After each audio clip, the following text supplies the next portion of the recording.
Assalamualaikum warahmatullahi wabarakatuh. Salam sejahtera bagi kita semua. Salam Om Swastiastu, Namo Buddhaya, salam kebajikan.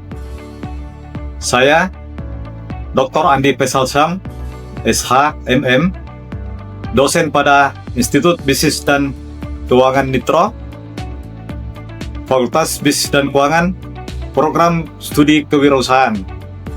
Saya mengampu mata kuliah Manajemen Pemasaran, kode mata kuliah 316 EM, Rumpu Manajemen dengan bobot 3 SKS. Capaian pembelajaran yang diharapkan dicapai pada mata kuliah ini adalah untuk capaian pembelajaran lulusan program studi,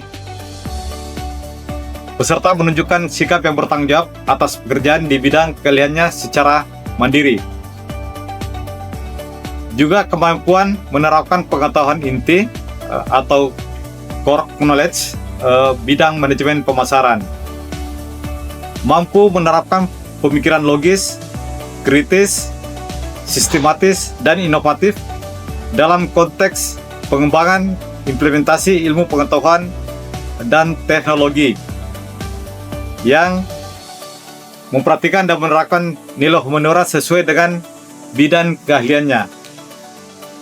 Mampu bertanggung jawab atas pencapaian hasil kerja kelompok dan melakukan supervisi serta evaluasi terhadap penyelesaian pekerjaan yang ditugaskan kepada pekerja yang berada di bawah tanggung jawabnya.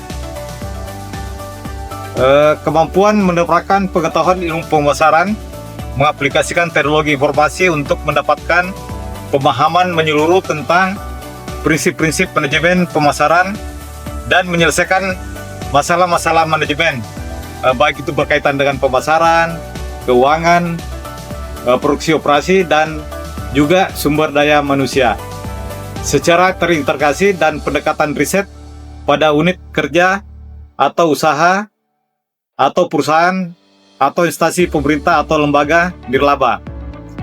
Juga mampu menerapkan dan menganalisis pengetahuan pemasaran dalam suatu unit kerja atau usaha atau perusahaan atau instansi pemerintah atau lembaga nirlaba dalam bentuk strategi pemasaran untuk pencapaian pemasaran yang maksimal. Sementara itu, capaian pembelajaran lulusan yang dibawakan pada mata kuliah adalah yang pertama, mampu memahami konsep dan prinsip manajemen pemasaran dan memahami pemasaran dalam realita baru. Mahasiswa mampu memahami, menganalisa, dan mengelola perencanaan strategis pemasaran. Selanjutnya, mahasiswa mampu memahami dan menganalisa hubungan konsumen, mengumpulkan data atau wawasan pemasaran, merencanakan dan melakukan riset pemasaran berhubungan dengan konsumen. Yang keempat adalah mahasiswa mampu memahami dan menganalisa merek dan strategi menghadapi persaingan serta membangun merek yang kuat dan menenangkan persaingan. Nah, prinsip-prinsip pemasaran. Diskusi singkat mata kuliah adalah membahas konsep dan prinsip pemasaran modern yang berorientasi pada konsumen. Pembahasan ini meliputi perencanaan, strategi pemasaran, mengumpulkan wawasan atau informasi pemasaran, memahami pentingnya hubungan konsumen, serta membangun merek yang kuat untuk memenangkan persaingan. Nah, bagian bahan kajian atau pokok bahasan mulai dari mendefinisikan pemasaran untuk abad ke-21, terus mengembangkan strategi dan rencana pemasaran, mengumpulkan informasi dan memindai lingkungan, terus melaksanakan riset pemasaran dan meramalkan permintaan, menciptakan nilai kepuasan dan loyalitas pelanggan, menganalisis pasar konsumen, menganalisis pasar bisnis, mengidentifikasi segmen dan target pasar, menciptakan ekuitas merek, membentuk positioning merek, dan menghadapi persaingan. Untuk mata kuliah ini ada beberapa daftar referensi utama yang di gunakan, yaitu pertama mengenai dari Philip Kotler dan Keller tahun 2016, dan Kotler dan Armstrong tahun 2018. Sementara daftar referensi pendukung dari buku Hermawan Kartajaya yang berjudul On Marketing, terbitan Gramedia Jakarta 2007. Selain itu juga tentu ya kita memanfaatkan referensi pendukung dari jurnal, media cetak, majalah, koran, website, blog, serta sumber lainnya yang relevan dengan manajemen pemasaran. Juga ada dari buku Rosani Daga yang berjudul Citra Kualitas Produk dan Kepuasan Pelanggan sebagai media pembelajaran. Juga ada perangkat lunak yang dipakai, yaitu beberapa aplikasi, juga WhatsApp Group, Google Classroom, terus Google Meet, ya. Juga ada Zoom, Nitro dan media online lainnya. Sementara perangkat keras menggunakan laptop, smartphone, gadget atau media cetak lainnya. Bentuk dan metode pembelajaran ada beberapa, mulai dari kuliah tatap muka, kuliah online, diskusi interaktif. Bahan diskusi antara lain berasal dari pengalaman lapangan, juga dari tugas-tugas yang diberikan. Estimasi waktu tatap muka 2 kali 20 menit, terus belajar terstruktur 2 kali 60 menit, dan belajar mandiri 2 kali 60 menit. Kriteria dan bentuk penilaian, kriteria tetapan dan penguasaan aktivitas manajemen pemasaran. Bentuk penilaian, tes dan non-tes, keaktifan diskusi dan individu juga menjadi bentuk penilaian yang dipakai untuk mata kuliah ini. Indikator penilaian, ketepatan dan kemampuan memahami hingga menjalankan pemasaran. Kalau bicara dengan bobot penilaian, yang pertama keaktifan. Dalam perkuliahan itu mencapai 60%. Keaktifan di dalam perkuliahan ini meliputi praktek tugas lapangan, keaktifan dalam diskusi, serta mengerjakan tugas. Sementara untuk ujian, bobotnya mencapai 40%.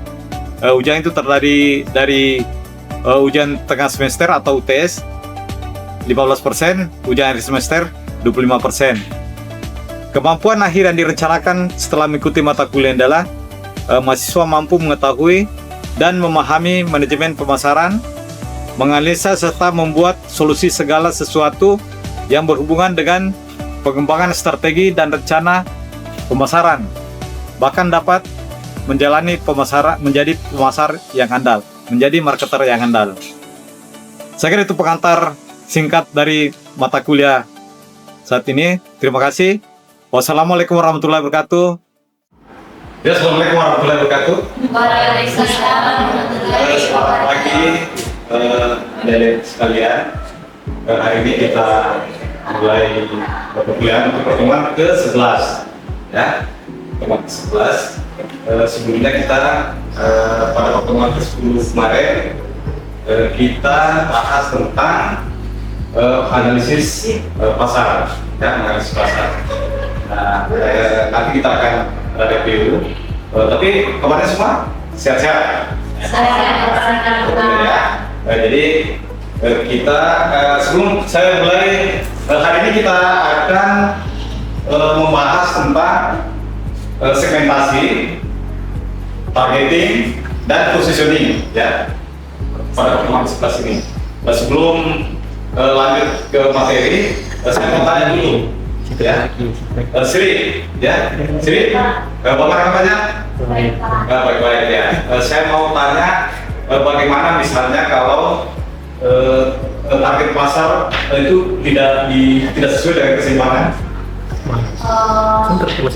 Jadi target pasar yang dipilih ini target yang seimbang atau tidak membuahkan keuntungan, sebaiknya kita lakukan dulu evaluasi dan ubah strategi. Misalnya perluas segala segmen pasar dan membangun produk yang lebih sesuai dengan kebutuhan konsumen. Nah, apalagi di era sekarang ini Pak, digital ini sudah sangat maju. Jadi sebaiknya kita juga melihat bagaimana cara kita mempromosikan produk kita ini dengan menarik agar usaha kita ini dapat menarik dilihat oleh konsumen.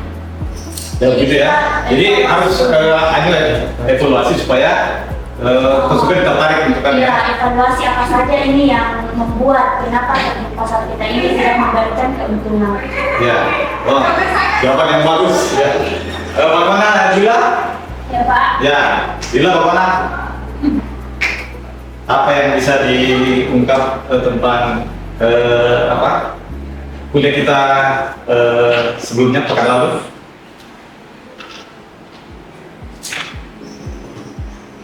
Jadi pasar itu menunjukkan perkembangan tinggi Pak. Ya. Kenapa masih banyak bisnis yang gagal? Karena tingginya permintaan saja dan tidak cukup. Nah, kegagalan juga dapat disebabkan oleh manajemen yang buruk, strategi pemasaran yang tidak tepat, kualitas produk yang rendah, atau pengelolaan keuangan yang kurang baik. Ya, jadi banyak kan ya karena keuangan yang Iya Pak. kurang bagus ya. Dan ini saya kira sangat berpengaruh pada bagaimana kita menganalisis pasar ya. Nanti kita selanjutnya kita akan ya sambil jalan kita akan review juga dengan hasil yang lain. Jadi hari ini kita berharap capaian pembelajaran yang kita harapkan adalah adik-adik sekalian mampu memahami dan mengidentifikasi segmen pasar ya. Dan setelah itu tentu setelah sarjana bisa menjadi pemasar yang baik ya. Jadi pemasar yang baik setelah menguasai teori ya, terus praktek selama ini, dan kita berharap nanti di selanjutnya bisa mengetahui bagaimana segmentasi, targeting dan positioning ya, sehingga tadi ketika kita review itu bisa teratasi dengan baik ya. Ya sebelum ya Sinar ini kayaknya Sinar ini sudah menguasai bahan kuliah kita pekan lalu. Jadi pada pertemuan kemarin itu kita membahas tentang apa faktor-faktor yang mempengaruhi kebiasaan dalam melakukan pembelian. Jadi yang dapat saya pahami itu faktor-faktor yang mempengaruhi kebiasaan dalam melakukan pembelian itu ada 4, yaitu yang pertama faktor psikologi yang dimana didorong oleh motivasi, persepsi terhadap merek serta keyakinan pribadi. Kemudian faktor pribadi ini didorong oleh usia, pendapatan dan gaya hidup. Dan juga ada faktor sosial yang dimana dipengaruhi oleh keluarga, teman, kelompok, atau acuan serta tren di media sosial. Dan yang terakhir itu ada faktor budaya yang didorong oleh nilai dasar, kebiasaan, serta kelas sosial di lingkungan tempat tinggal. Ya, jadi itu juga budaya cukup mempengaruhi ya. Nanti di kuliah pertemuan kita kali ini juga kita akan membahas mengenai budaya. Ya. Kalau Cindy, bagaimana Cindy? Saya Pak, perlu pasar itu jangka panjangnya lebih layak jadikan dasar pengembangan bisnis karena memberikan berkelanjutan dan pendapat yang lebih stabil, sedangkan peluang yang hanya mengikuti tren sebaiknya dimanfaatkan sebagai strategi jangka pendek atau pelengkapan bisnis. Jadi kelengkap bisnis dan tekanannya di situ ya. Jadi banyak hal-hal yang mempengaruhi bagaimana kita bisa menganalisis pasar bisnis itu dengan baik. Ya. Kalau Dira,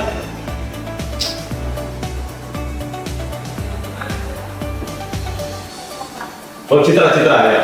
Saya ternyata mengevaluasi kualitas produk, harga, strategi promosi, dan kepuasan pelanggan, dan juga menganalisis pergerakan pesaing.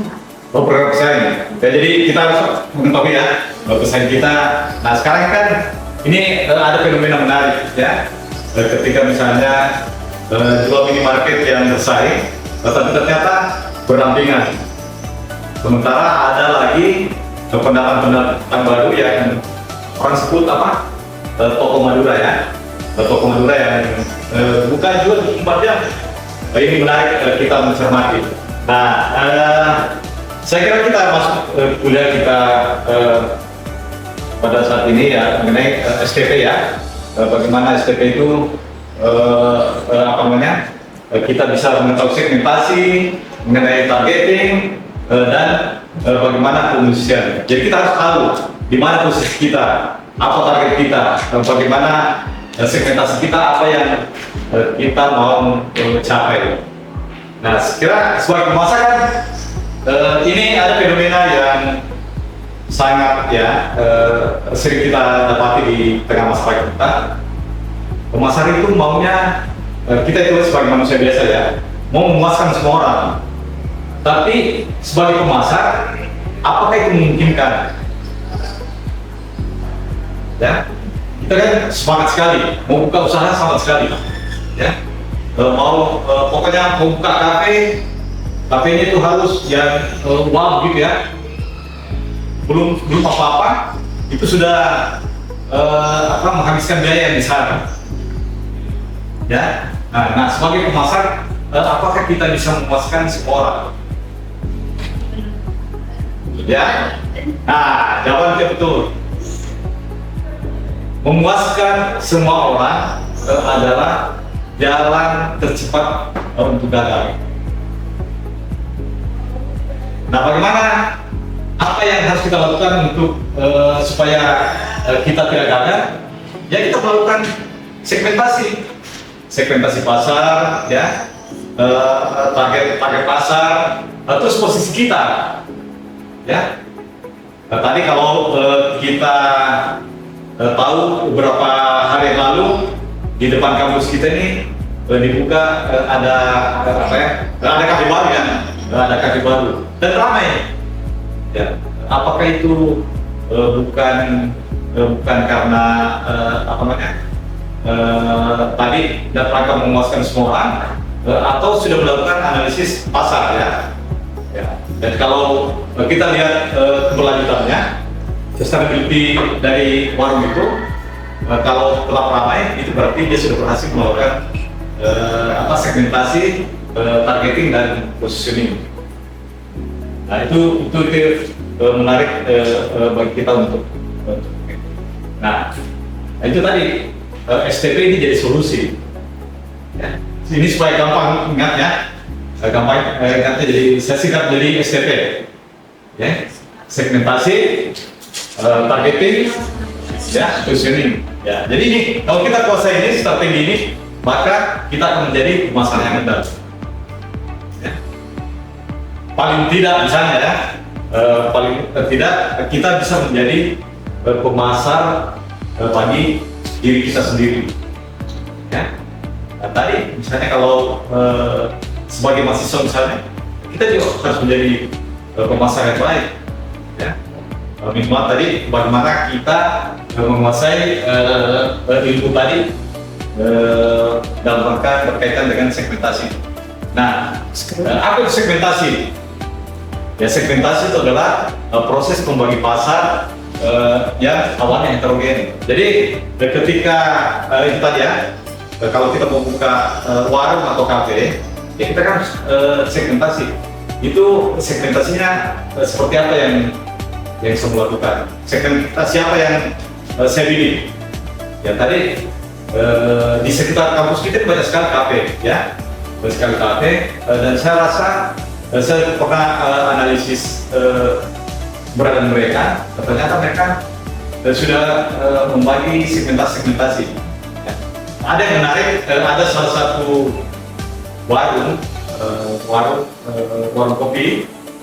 kopi di sudut jalan Racing Center sama jalan yang belokan itu, di sudut itu dia ternyata segmentasi bukan Gen Z, justru dia orang-orang dewasa ya, yang sukanya kopi yang biasa, kopi tradisional ya, kopi hitam atau teh biasa ya.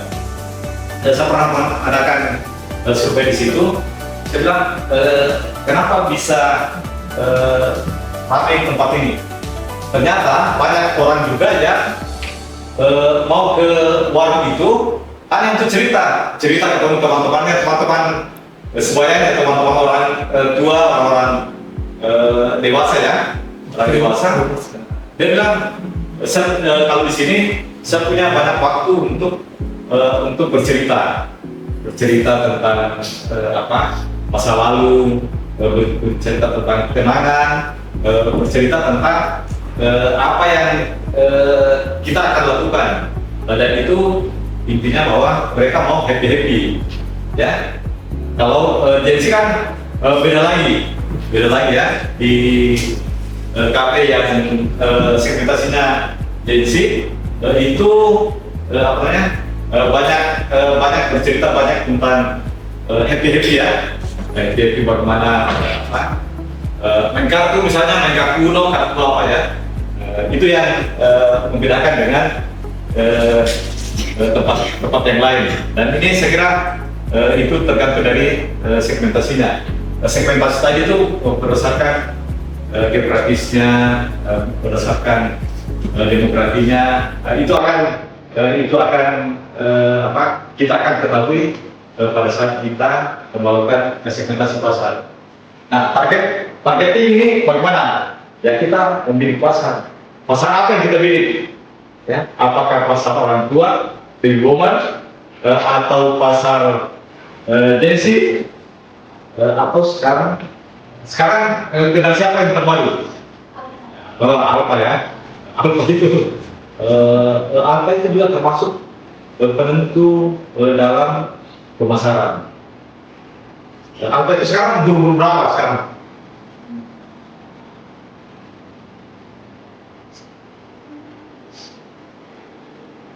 Tahun ya? 12-13 ya? Ya. Artinya apa? Meskipun dia belum mencari uang, tapi dia sangat mempengaruhi orang tuanya.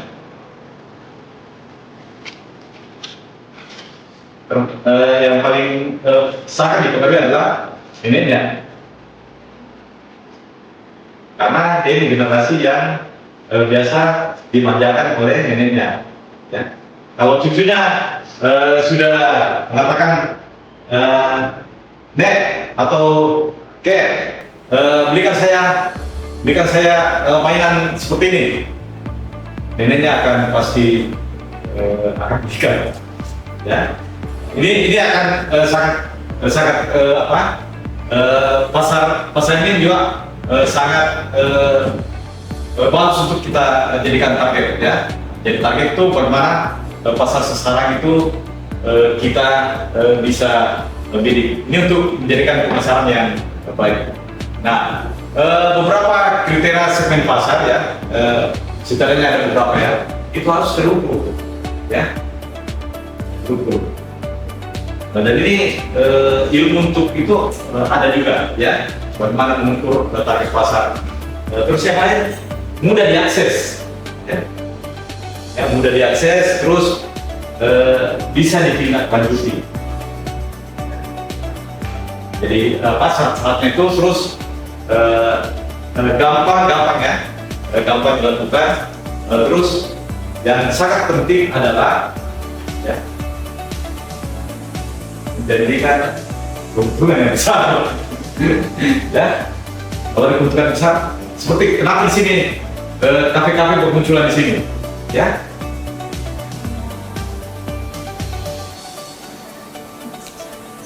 Ya, targetnya mahasiswa ya, masuk terus mudah diakses ya, gampang untuk kita bedakan. Oh ini di sini ini kelas saya, ini kelas saya, ini bukan kelas baby boomer ya, ini Gen Z ya. Terus yang tidak kalah pentingnya itu adalah profitnya besar. Ya bayangkan saja ya, begitu banyaknya kafe-kafe di sini, tapi kafe-kafe yang apa namanya, yang pakai motor itu juga banyak, dan kamu juga, ya kopi-kopi motor itu ya, ya itu artinya apa? Pasar memang bagus dan semua ada segmennya, ya. Bisa ya. Jadi kuliah itu harus riang dan gembira. Nah, sebagai penutup sebelum kita menutup perkuliahan hari ini, saya akan putarkan bagaimana Starbucks ya melakukan strategi segmentasi, targeting dan positioning ya. Supaya ini bisa menjadi pelajaran juga bagi kita, bagaimana nanti kita menjadi pemasar yang baik.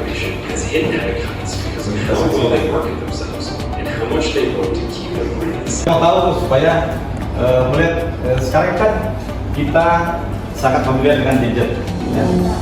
Sangat jarang kita lagi menulis ya. Karena sekarang tugasnya adalah membuat analisis pasar berkaitan dengan segmentasi, targeting dan positioning terhadap tempat kafe atau warkop atau tempat belanja yang lain di sekitar kita, dan itu dikumpul pekan depan ya pada pertemuan kita ke-12 ya. Oke, kalau tidak ada lagi kita akhiri pertemuan kita kali ini, dan mohon maaf seandainya dalam pembawaan materi kali ini ada hal-hal yang kurang berkenan. Yang jelas kalau ada yang mau ditanyakan, silakan kita berkomunikasi lewat WA atau lewat email ya. Semua ada di bahan materi saya. Oke, terima kasih. Selamat beraktivitas atau mengikuti kuliah yang lain, kuliah berikutnya. Jangan lupa bahagia. Assalamualaikum warahmatullahi wabarakatuh dan selamat siang.